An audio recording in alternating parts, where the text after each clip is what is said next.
ամսի 10-ից սկսվել է Երևան քաղաքում սանիտարական ծառերի էդման աշխատանքները, որին ներգրաված է նաև Դավթաշեն վարչական շրջանը, որտեղ իրականացնում են ծառերի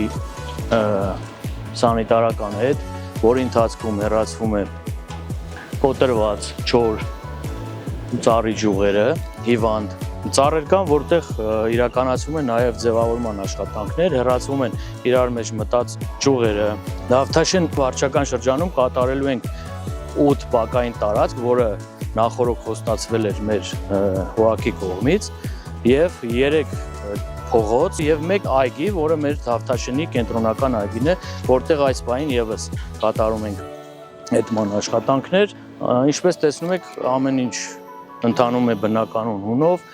աշխատակիցները զգուշացված են, հրահանգավորված են, անվտանգության կանոնները պահված է, սաղավարտներով են,